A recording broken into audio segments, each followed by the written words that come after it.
Ella es Martha Cooper, y a lo largo de su vida se ha dedicado a tomar fotografías, y hoy te hablaré un poco de ella. Martha Cooper nació en la ciudad de Baltimore, Maryland, en 1943. Su primera experiencia con la fotografía artística sucedió en Japón, fotografiando sus tatuajes tradicionales. Pero antes, déjate cuento un poco sobre la historia del tatuaje en la Tierra del Sol naciente. El tatuaje se practicaba desde hace siglos atrás.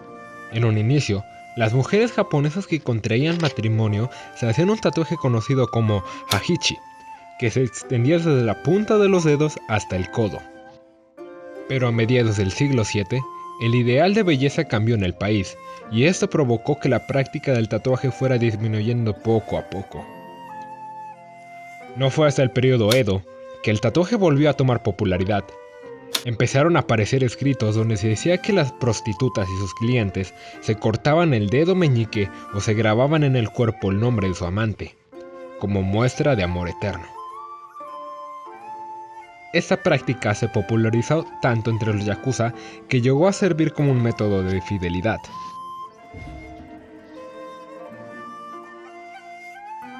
Al mismo tiempo, los tatuajes fueron ganando fama entre los tobi, quienes eran personas que trabajaban en la construcción o en la preparación de festivales, y al mismo tiempo en la vigilancia o extinción de incendios. El trabajo de los tobi requería el uso de todo el cuerpo, por lo que vestir de kimono afectaba en su movilidad, por lo que era normal verlos usar una especie de taparrabos llamado fundoshi, dejando así su cuerpo casi desnudo. Esto les ocasionaba vergüenza, por lo que decidieron cubrir sus cuerpos de tatuajes. La demanda fue creciendo y lo que inició como letras y diseños simples fueron poco a poco incrementando su complejidad.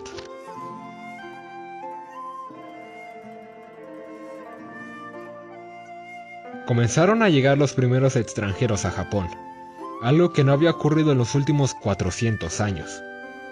Durante esos años, era común observar baños compartidos entre hombres y mujeres o hombres completamente tatuados y portando únicamente un fundoshi.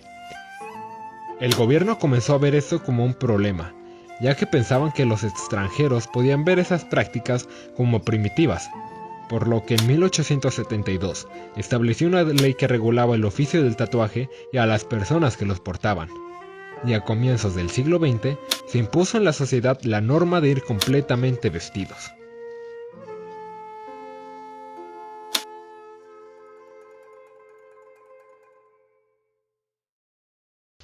Finalmente, en 1948, después de la derrota de Japón en la Segunda Guerra Mundial, se eliminó por completo toda restricción respecto a los tatuajes, aunque hoy en día el estar tatuado aún sigue cargando con una gran estigmatización en la sociedad.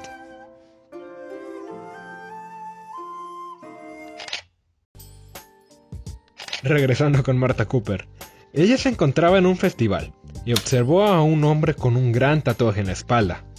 Este le llamó tanto la atención que contactó con el maestro tatuador llamado Bunzo Yamada, conocido también como Oribun I. Martha Cooper retrató el método de Oribun I y sus trabajos que siempre derivaban de leyendas japonesas. Gracias a esto, la fotógrafa pudo observar los dos lados del tatuaje en Japón. El primero es la labor del maestro tatuador dentro de su estudio, y el segundo, la exposición al público del trabajo realizado y las reacciones de admiración o desconfianza que éstas provocaban.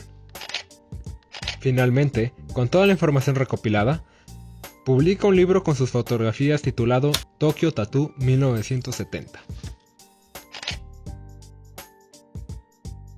En 1975, Martha Cooper se muda a Nueva York y en 1977 consigue un trabajo en el New York Post como fotógrafa de plantilla, convirtiéndose así en la primera mujer contratada por este diario.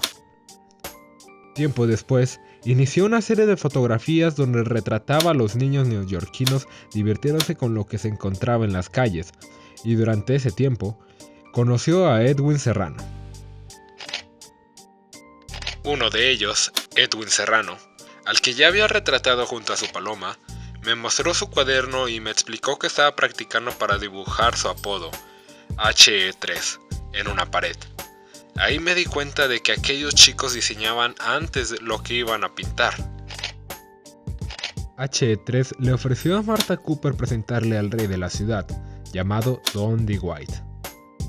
Donald Joseph White, mejor conocido como Dundee, fue uno de los grafiteros más influyentes en la historia. Conocido por pintar constantemente el subterráneo, Dundee fue pionero de muchos estilos y técnicas usadas hasta el día de hoy en el graffiti. Martha Cooper cuenta: cuando finalmente lo conocí, reconoció mi nombre al instante, porque el New York Post había publicado una foto mía con una de sus piezas al fondo. Él la había recortado y pegado en su cuaderno. Desde ese momento, quedé fascinada. Siguiendo a Dundee y a sus amigos, me introduje de lleno en ese mundo y en el hip hop.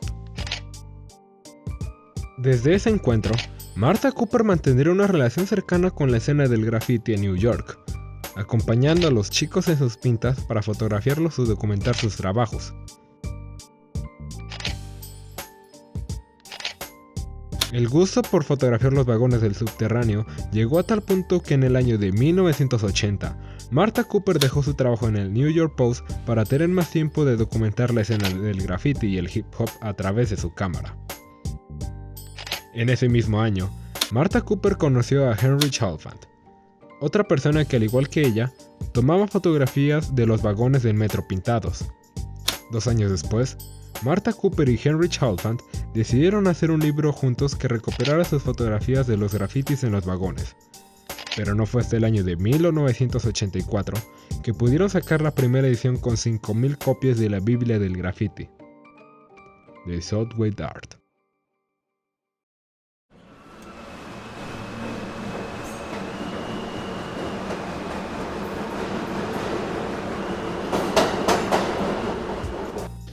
Durante la década de los 2000, Martha Cooper publicaría distintos libros, como Hip Hop Files, Photographs, 1979-1984, Street Play, Taxtown, entre otros. Además, en 2019, se estrenó una película documental sobre ella, dirigida por la directora Selina Miles. Actualmente, Martha Cooper trabaja como directora de fotografía en el City Lore, el centro de New York dedicado a la cultura popular urbana, y se encuentra fotografiando su ciudad natal para publicar un libro sobre esta.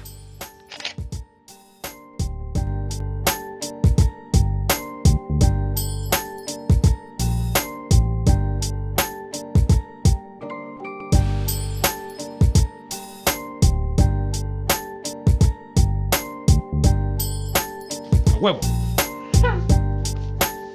Esa práctica se popularizó tanto que